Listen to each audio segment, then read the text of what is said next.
उत्तराखंड मंत्रिमंडल विस्तार की चर्चाएं तेज। राज्यपाल से मिलने पहुंचे सीएम धामी, कई नए चेहरों को मिलेगा मौका। यूसीसी पर सीएम धामी का बड़ा बयान, कहा समिति के ड्राफ्ट सौंपते ही जल्द से जल्द होगा लागू। आयुर्वेद विश्वविद्यालय के वित्त नियंत्रक अमित जैन सस्पेंड, सीएम पुष्कर सिंह धामी ने जारी किया आदेश। रुड़की में तेज रफ्तार का कहर, ट्रक ने सामने से आ रहे वाहन को मारी टक्कर, हादसे में 9 कांवड़िए घायल। उत्तराखंड में बारिश का कहर, पेड़ गिरने से यातायात ठप, स्कूलों के लिए एडवाइजरी जारी।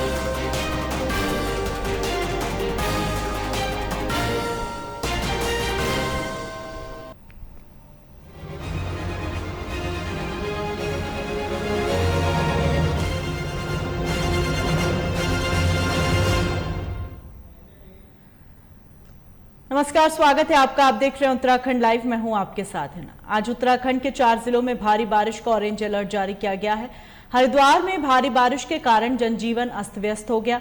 बारिश से पानी में गाड़ियां डूबती नजर आ रही हैं। वहीं मसूरी में जाल पर कूड़ा और मलबा फंसने के कारण पानी लोगों के घरों में घुस गया, जिससे स्थानीय लोगों का सारा सामान खराब हो गया। लगातार बारिश के चलते जलभराव और दीवार गिरने व सड़क धंसने की घटनाएं सामने आई हैं। हरिद्वार के जूस कंट्री के सी ब्लॉक में सड़क धंस गई, जिसका वीडियो सोशल मीडिया पर काफी वायरल हो रहा है। वहीं juice country residential welfare association के अध्यक्ष रविंद्र राय ने बताया, यह सब अधूरे निर्माण और गैर नियोजित विकास का नतीजा है। इसके कारण लोगों को परेशानियों का सामना करना पड़ रहा है।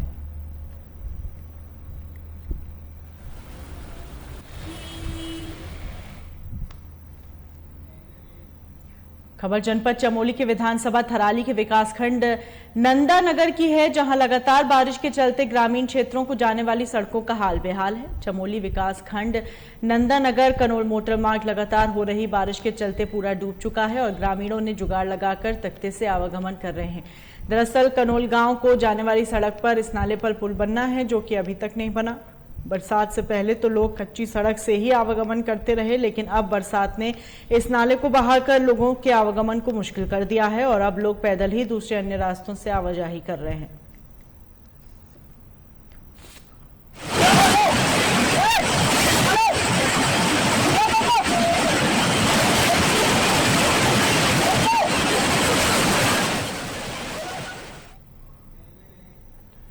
कांवड़ मेले में श्रद्धालुओं की बढ़ती संख्या को देखते हुए हरिद्वार में सभी शैक्षिक संस्थान 10 से 17 जुलाई तक बंद रहेंगे। हरिद्वार के जिला मजिस्ट्रेट धीरज गब्रियाल ने कक्षा 1 से 12 तक के सभी निजी और सरकारी स्कूलों के साथ साथ आंगनबाड़ी केंद्रों को बंद करने की घोषणा की। डीएम ने बताया कि सीबीएसई के जिन विद्यालयों में कंपार्टमेंट परीक्षाएं होनी है, उनके यथावत संचालित की जाएगी और सभी शैक्षणिक और मिनिस्ट्रियल कामिक समय अनुसार अपने विद्यालय में बने रहेंगे। वहीं श्रावण कांवड़ यात्रा में श्रद्धालुओं की संख्या में लगातार बढ़ती जा रही है। शुक्रवार को 15,20,000 श्रद्धालुओं ने गंगा जल भरा और वहीं पुलिस से मिली जानकारी के अनुसार अब तक 35,30,000 से अधिक कांवड़ यात्री हरिद्वार से गंगा जल लेकर अपने गंतव्य को रवाना हो चुके हैं।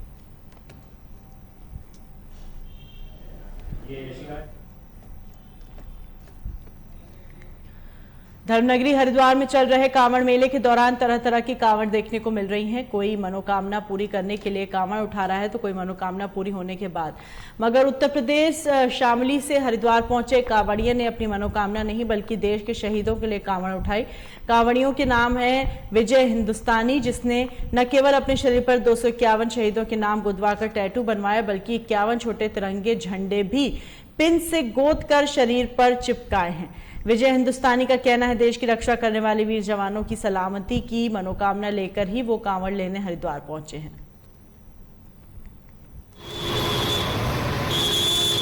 मैंने भोले बाबा से हमारे जवानों की रक्षा हेतु, जो हमारे सैनिक बॉर्डर पर है, पूरे देश की रक्षा कर रहे हैं, हमने उनकी रक्षा के लिए भगवान उनको सुरक्षित रखे, कोई जवान देश के अंदर शहीद ना हो।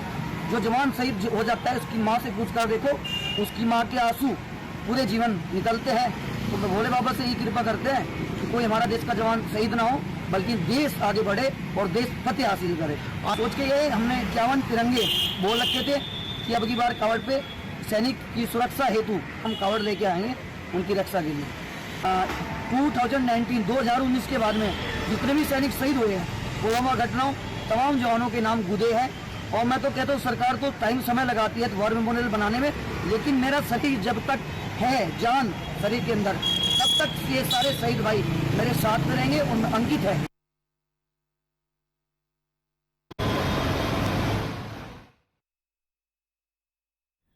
आस्था का प्रतीक अयोध्या में श्री राम मंदिर भव्य रूप से बनकर तैयार होने जा रहा है। केंद्र सरकार द्वारा मंदिर के उद्घाटन की तारीख का ऐलान किया गया। देश और विदेशों में रहने वाले सनातन परंपरा से जुड़े लोगों में इसको लेकर उत्साह देखने को मिल रहा है। वहीं धर्मनगरी हरिद्वार में देश की सबसे बड़ी कांवड़ यात्रा भी राममय नजर आ रही है, क्योंकि कांवड़ियों द्वारा बनाई जा रही राम मंदिर की कांवड़ लोगों के लिए आकर्षण का केंद्र बन गई है।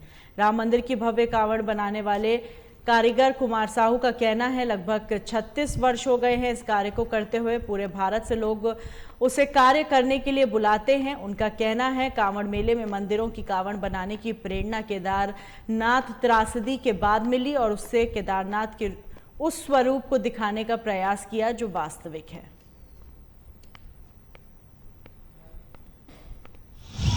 ये लगभग मेरे को 36 साल हो गए इस कार्य को करते हैं, और जहाँ भी लोग मुझे बुलाते हैं मैं वहीं जाता हूँ। पूरे इंडिया का भ्रमण कर चुका हूँ इस कार्य को लेकर के। केदारनाथ पर जब त्रासदी आई तो मेरे मन ने माना कि क्यों ना हम उस भगवान को दिखाएं जिस भगवान ने ये साबित कर दिया कि इंसान ने भगवान को एक पर्यटक का रूप, स्थान को पर्यटक का रूप दे दिया था और उसको तीर्थ नगरी ना कह करके लोग टूरिस्ट प्लेस कहने लगे। तो भगवान ने एक चमत्कार दिखाया, एक जरा सी हलचल करी जिसमें सब कुछ जलमग्न हो गया। मैंने दर्शन नहीं करे आज तक, परंतु सूक्ष्म रूप से भगवान मेरे सपने में आते हैं और मैं उनको बनाता हूँ। ये हमारा राम मंदिर जो है भारत में नहीं विश्व में छाया हुआ है, वो बनने को जा रहा, बनने के जो है 24 में तैयार भी होने जा रहा है। अभी यहाँ पे भी देखने को मिल रहा है आपका जो है कांवड़ यात्रा में कांवड़ की एक झांकी सजाई है श्री राम मंदिर की। एक नहीं 3-4 राम मंदिर यहाँ से बनाए हुए थे। राम मंदिर का ऐसा उत्साह है लोगों के, ऐसे दिल और दिमाग में भरा है। राम मंदिर की झांकी हमारे निर्मोही अखाड़े में बड़ी सुंदर बनाई है। कांवड़ मेला भी राम में नजर आता है। देखो जैसे शिव जी का महीना है ये तो, लेकिन इसमें भी जो है आपका जो है राम मंदिर को लेकर राम में सब जो है कांवड़ मेला भी जो है राम में दिख रहा है। जो राम का प्रेमी है, जो भी भक्त है, उसके अंदर पूछो, उसके दिल से पूछो, इतना उत्साह है, इतना आनंद आता है। और फिर आपको देखने को मिल रहा है कि राम मंदिर, उधर राम मंदिर तैयार हो रहा है और उसकी झांकी को लेके भी बड़ा उत्साह है लोगों में। हर हिंदू के दिल और दिमाग पर राम मंदिर बैठा हुआ है और इस समय सनातन धर्म हर हिंदू के, हर देशवासी के रोम रोम में बस गया है। और वैसे भी सरकार हमारी सनातन धर्म के ऊपर बड़ा जोर दे रही है। जैसे यहाँ धामी सरकार है, योगी सरकार है, मोदी जी हैं, और वैसे भी जितने भी हिंदू हैं अपने सनातनी, वो इसको लेकर बड़े उत्साहित हैं और बड़ा आनंद आ रहा है। और लगता है कि कुछ समय तक जो है ये हमारा सनातन धर्म पूरी तरह से हर हिंदू के दिल और दिमाग पर विराजमान हो जाएगा। उधम सिंह नगर में ग्रामीण क्षेत्रों में लोगों की समस्या को देखते हुए जिला प्रशासन ने ई समाधान चौपाल की एक अच्छी पहल की शुरुआत की है, जिसमें जसपुर तहसील के गांव मुरलीवाला में ई समाधान चौपाल का आयोजन किया गया। समाधान चौपाल के माध्यम से ग्रामीणों ने अपनी शिकायतें अधिकारियों के सामने रखी। इस चौपाल में खंड विकास अधिकारी, राजस्व विभाग, सिंचाई विभाग, विद्युत विभाग और वन विभाग के साथ साथ अन्य विभाग भी मौजूद रहे और वीडियो कॉन्फ्रेंसिंग की मदद से ग्रामीणों की समस्याओं को सुना। खराब है तो इस कारण से थोड़ी सुनते कि आज मौसम बहुत खराब है तो इस कारण से थोड़ी शिकायतें कम आई हैं, जिसमें कि केवल 13 ही शिकायतें यहाँ पर आई थी और नेटवर्क की कनेक्टिविटी के कारण भी थोड़ा सा हमारा बीच बीच में रुक जा रहा था। तो उसके बाद भी लगातार यहाँ पर जब संपर्क किया जा रहा था जिले से, तो मैक्सिमम जो शिकायतें हैं उसमें डिपार्टमेंट आए हुए थे तो उनको निर्देश दे दिए गए हैं कि तत्काल ही इसका निस्तारण करें और देखिए, विभाग की बात करें तो यहाँ पर सारे के लगभग सारे के सारे विभाग यहाँ पर मौजूद थे, और जो यहाँ पर फिजिकली प्रेजेंट नहीं थे वो बीसी के थ्रू जुड़े हुए थे, तो सारे के सारे डिपार्टमेंट मौजूद थे जी। इसमें तो लगातार ही जारी रहेगा, क्योंकि लगातार इसमें जो हमारे वहाँ से रोस्टर जारी किया गया है वो जिले से ही बन के आता है, तो लगातार ही ये कार्रवाई जारी रहेगी।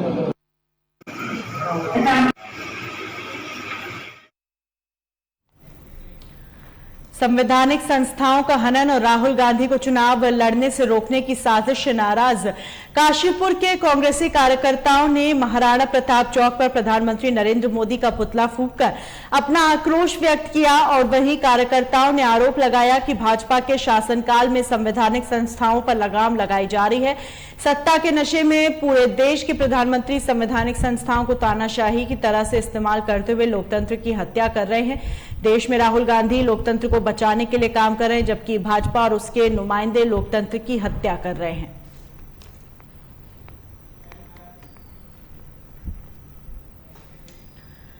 खबर जनपद चमोली के विकासखंड देवाल की है, जहां खेता मनमानी गांव के एक युवक का शव मिलने से क्षेत्र में शोक की लहर मच गई। ग्रामीणों की सूचना पर पुलिस ने शव को कब्जे में लेकर पोस्टमार्टम के लिए भेज दिया। पुलिस ने बताया कि ग्रामीणों की सहायता से चट्टान से मृतक का शव निकालकर पंचनामा भरा गया। शव की शिनाख्त खुशहाल राम के रूप में की गई। बताया जा रहा है खुशहाल राम 5 जुलाई को गांव से पत्थर निकालने गया था, लेकिन वापस नहीं आया। तब परिजनों ने युवक की खोजबीन शुरू की और करीब 300 मीटर की दूर खाई में खुशहाल राम का शव बरामद हुआ।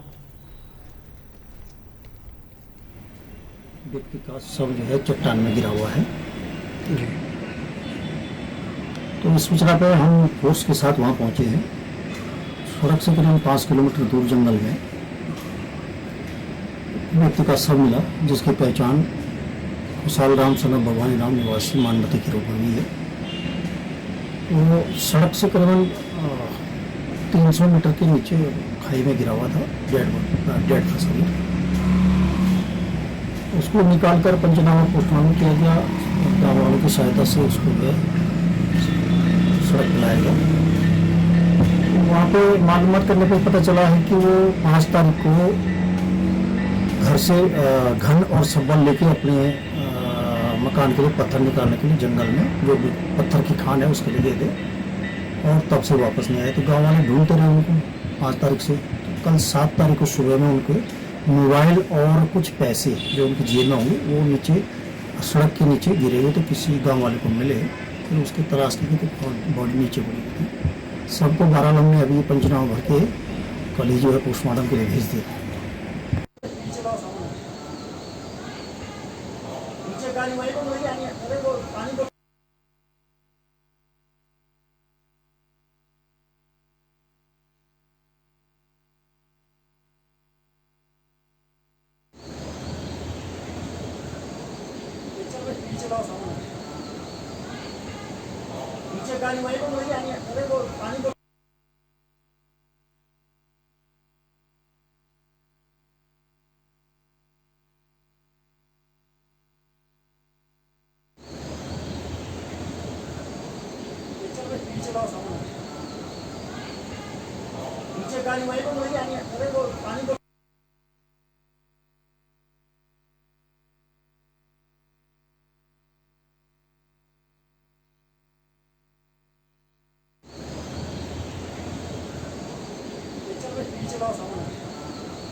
शाहरुख खान की फिल्म रईस में आपने शराब की बोतलों पर रोड रोलर चलते हुए जरूर देखा होगा। ठीक उसी तरह गाजियाबाद में भारी मात्रा में शराब की बोतलों पर रोड रोलर चलवा दिया गया। दरअसल नष्ट की गई शराब एक्सपायर हो चुकी थी, जिसको जिला आबकारी विभाग द्वारा छापेमारी के दौरान भारी मात्रा में एक्सपायरी डेट की बोतलें मिली। इन एक्सपायरी डेट की बोतलों को बाजार में दोबारा न बेचा जाए, इसलिए रोड रोलर चलाकर शराब की बोतल को नष्ट कर दिया गया। बरामद की गई बोतलों की अनुमानित कीमत लगभग 13 करोड़ रुपए बताई जा रही है। अवैध नहीं थी, वैध थी, लेकिन विगत वर्षों की है, जिसकी बिक्री मार्केट में नहीं की जा सकती है, इसलिए इसका दुरुपयोग में इसलिए इसको नष्ट कराया जा रहा है। इसकी बाजार में कीमत लगभग 13 करोड़ है। कितनी कीमत से शुरुआत है और कितनी कीमत तक की शराब होती है? अब इसमें जो है 600-700 रुपए की बोतल से लेके 1500 रुपए की बोतल है। कीमत 9,500 रुपए की। कीमत की बात की जाए तो कितनी है? 13 करोड़ रुपए की लगभग शराब है जो नष्ट हो रही है।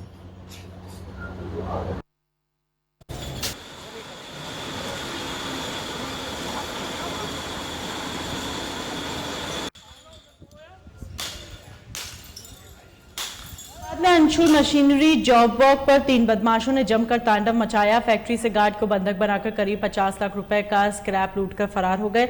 सुबह जब गार्ड ने घटना की सूचना मालिक को दी तो हड़कंप मच गया। वहीं सूचना पर पहुंची पुलिस पूरे मामले की जांच पड़ताल कर जल्द बदमाशों को पकड़ने का दावा कर रही है। तो बताया चौकीदार ने कि रात इसके हाथ पैर बांध करके जो कोपर निकला हुआ था वो कोपर लेकर के चले गए। मेटल का माल कोपर मेटल। अच्छा, किस चीज़ की फैक्ट्री है? लगभग कितने का माल होगा आपको? लगभग तो कागजों के आधार पर बताना पड़ेगा कितने का माल है, लेकिन माल तो काफ़ी आया हुआ है हमारी फैक्ट्री में, करीब 2-2.5 करोड़ का माल आया हुआ है। लेकिन देखने कैश चेक करने के बाद ही पता पड़ेगा कि कितने का माल गया है। अच्छा, किस चीज़ की फैक्ट्री है? क्या नाम है फैक्ट्री का? ये फैक्ट्री तो वैसे मैन पर्पज से इसका रिसाइकलिंग का, लेकिन प्लांट अभी चालू हो रहा है तो अभी डिसमेंटलिंग किया जा रहा है। किस नाम से है? कहाँ पर है? ये अंशुल मशीनरी है, परसों इंडस्ट्रियल एरिया, खसरा नंबर 260। जो चोरी हुई है तो आपको कैसे पता लगा? कौन लोग थे जो बताया? हमें चौकीदार ने सूचित किया था सुबह। क्या सूचित किया, क्या बताया? कि मेरे हाथ पैर बांध करके और कोपर खोल करके ले। पड़ोस के लड़के ने आगे हाथ पैर खोले। कितने लोग थे? ये चौकीदार के अनुसार तो 3 लोग बता रहा है। ये कुछ कमरे से भी ले, मतलब कमरे का भी कोपर ले गए जो निकला हुआ ट्रांसफार्मर होगा, और वो भी लेकर गए। आज दिनांक 8/7/2023 को 112 से थाना मसूरी में सूचना मिली कि शमसुल हसन की फैक्ट्री जो कि परसों इंडस्ट्रियल एरिया में लगती है, स्क्रैप की फैक्ट्री है।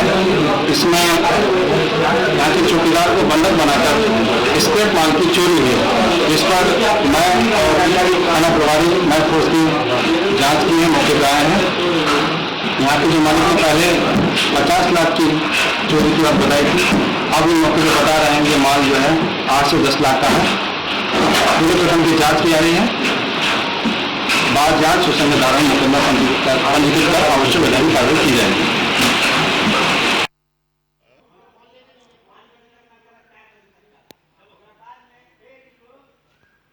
ये बनावटीपन कर लिया थोड़ा कोई सा झूठ बोलता है ना, कोई सा गलत बोलता तो देखते हैं रास्ता पूरा खाली है।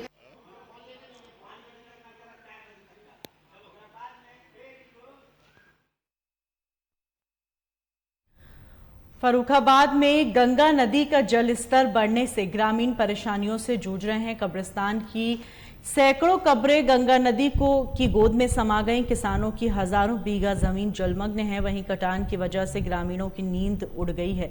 उसके बाद भी जिला प्रशासन मौन बना हुआ है और जिला प्रशासन की इसी लापरवाही से गंगा नदी कटरी धर्मपुर गांव को कभी भी नक्शे से खत्म होता देखा जा सकता है। बता दें, गंगा नदी का जल स्तर 135.70 पर पहुंच गया है। तेजी से कटान कर रही गंगा गांव से केवल 30 मीटर ही दूर है और गंगा के कटान को रोकने के लिए प्रशासन की ओर से की गई व्यवस्था धरी रह गई है।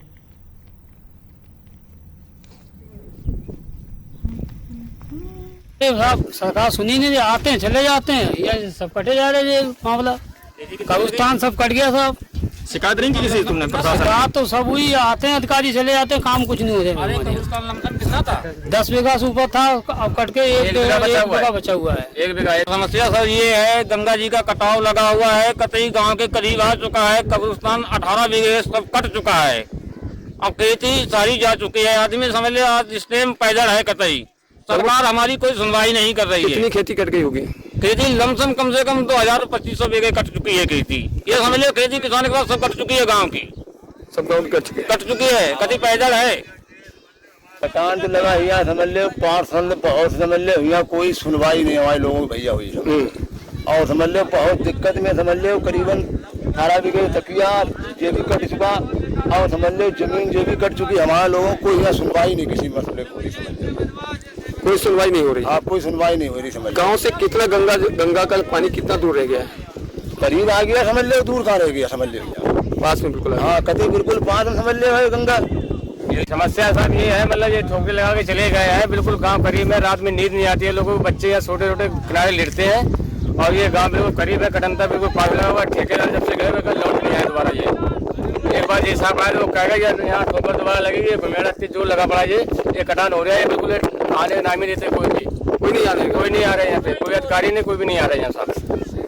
यहाँ पर सबसे बड़ा मुद्दा ये है कि कई हजार बीघे जमीन जो है यहाँ से कट चुकी है, यहाँ पर पूरा कब्रिस्तान कट चुका है और यहाँ के लोग बहुत ज़्यादा परेशान हैं अपनी खेती को लेकर। यहाँ बच्चों के पालने के लिए लाले पड़े हुए हैं, बड़ी परेशानी का आलम है और चारों तरफ से हमें पानी ने घेर रखा है। हमारी पुलिया भी खत्म हो चुकी है, उसकी भी कोई सुनवाई नहीं है। गंगा ने जमीन काटी, अब घरों पर नंबर आ चुका है, कब्रिस्तान भी गायब हो गया है, लेकिन अभी शासन प्रशासन की तरफ से हमें कोई भी ऐसी मदद नहीं मिली जिससे हमारे गाँव का कोई फायदा हो।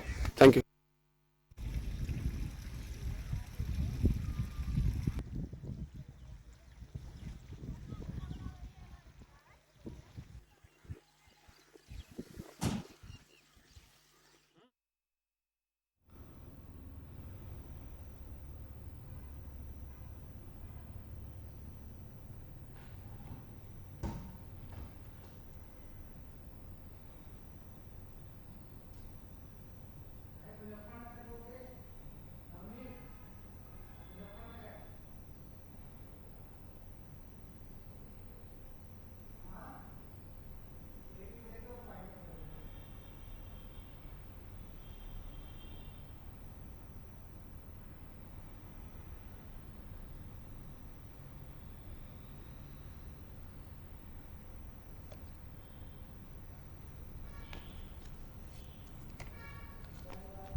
हरिद्वार से पवित्र गंगा जल लेकर लाखों की संख्या में शिव भक्त अपने गंतव्य की ओर रवाना हो चुके हैं। उत्तराखंड से उत्तर प्रदेश में एंट्री करते ही सबसे पहला जनपद मुजफ्फरनगर पड़ता है, जहां कांवड़ यात्रा की सुरक्षा से लेकर हर तरह की व्यवस्था के लिए जिला प्रशासन पूरी तरह मुस्तैद है। मंडल से लेकर जोन तक के अधिकारी इस कांवड़ यात्रा को लेकर मुजफ्फरनगर में ही डेरा डाले हुए हैं, जिसके चलते सहारनपुर मंडल कमिश्नर ने कांवड़ मार्ग का दौरा किया और कांवड़ियों से वार्ता कर हालचाल जाना। कमिश्नर ने शिव चौक स्थित कांवड़ कंट्रोल रूम में पहुंचकर सीसीटीवी कैमरों द्वारा पूरे शहर के सीसीटीवी का जायजा लिया और अधिकारियों को निर्देश दिए।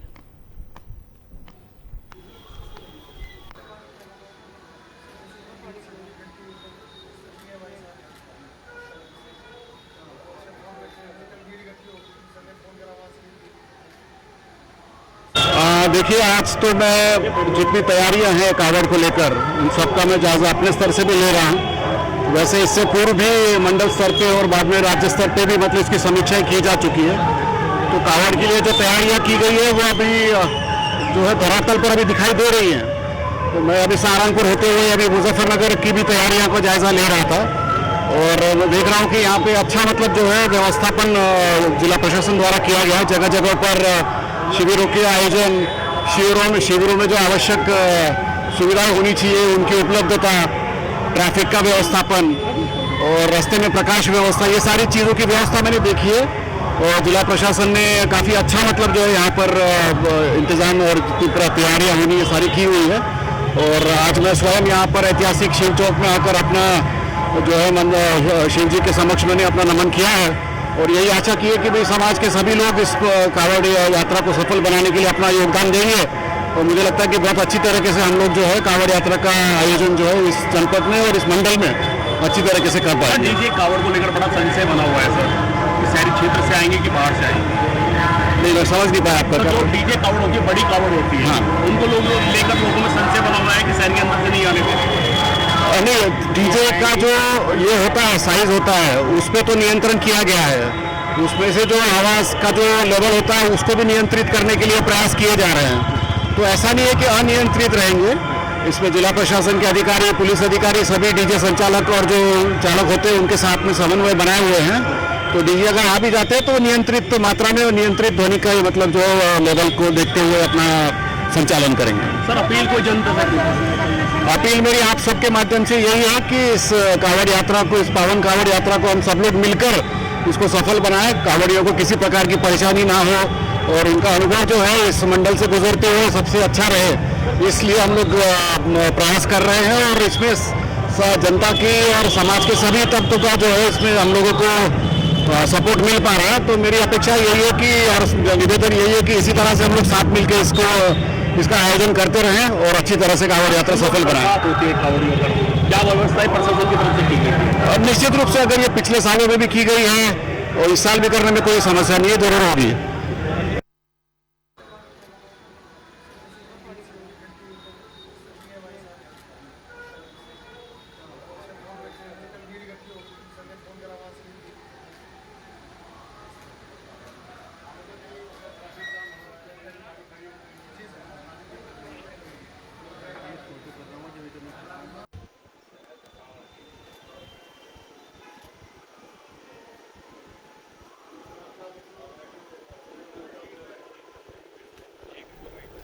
दावा किया जाता है कि बारिश मौसम में मुजफ्फरनगर में जलभराव की स्थिति नहीं होगी, लेकिन उसके बावजूद हल्की बारिश में ही पूरा मुजफ्फरनगर जलमग्न हो जाता है, जिसका नजारा कल हुई बारिश में देखने को मिला। जैसे ही तेज बारिश शुरू हुई उसके आधे घंटे में पूरे शहर में जलभराव की स्थिति उत्पन्न हो गई। धीरे धीरे गलियां तालाब बनती जा रही थी, जिससे आम जनमानस को काफी दिक्कतें हुई और वहीं बिजनौर दिल्ली मार्ग की सड़कें भी पानी में डूबती नजर आई। स्थानीय व्यापारियों का कहना है प्रशासन द्वारा पानी की निकासी को लेकर जो बड़े बड़े दावे किए जा रहे थे, पहली बारिश ने ही उनकी पोल खोल दी।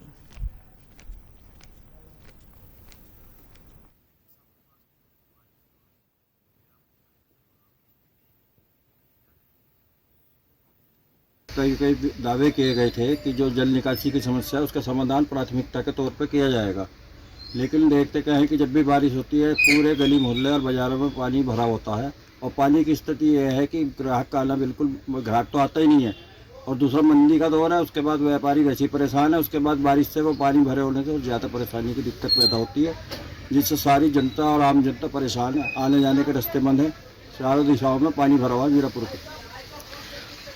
अध्यक्ष जी, कावड़ मार्च शुरू है और क्या नाम सफाई व्यवस्था बिल्कुल चरम पर है, इसके बारे में क्या कहेंगे? प्रशासन द्वारा जितने भी दावे किए जा रहे हैं सब कागजी हैं, मुख्य रूप से जमीनी स्तर पर कुछ नहीं हो पा रहा है और इसी का परिणाम है कि चारों दिशा में पानी भरा हुआ है और गंदगी फैली हुई है। कावड़ियों की जो सरकार के दावे हैं वे फेल होते नजर आ रहे हैं। प्रशासन फेल हो चुका है इस मामले में, जल निकासी पर और सफाई व्यवस्था पर। अध्यक्ष जी, हर साल की बात इस बार भी मेन बाजार में भोलों का एक शिविर लगाया जाता है, लेकिन पानी भरा होने के कारण वो शिविर लग पाएगा या नहीं लग पाएगा? वो शिविर शीतकालीन जो है शिवरात्रि होती है उसमें लगता है। इस वाली रोड पर हाईवे पे लगते हैं शिविर, उसमें तो एक दो शिविर नहीं लग रहे हैं पानी की वजह से। अच्छा, पेट्रोल पंप के पास एक बहुत जल भरा हुआ है जिसमें भोले निकलेंगे तो कैसे लिख पाएंगे? गंदगी से कैसे गुजरना, उन्हें बहुत दिक्कत का सामना करना। सरकार ने कहा था कि हम इन पर एक मेन लाइन बनाएंगे जो कावड़िया निकल जाएंगे, लेकिन ऐसा है उस पर भी कार्य नहीं हो पाया है। वो भी सरकार की नाकामी है। प्रशासन द्वारा जो कहा गया था मीटिंगों में कि इस पर विचार किया जाएगा, मेन बिंदु में रखा गया था उसको।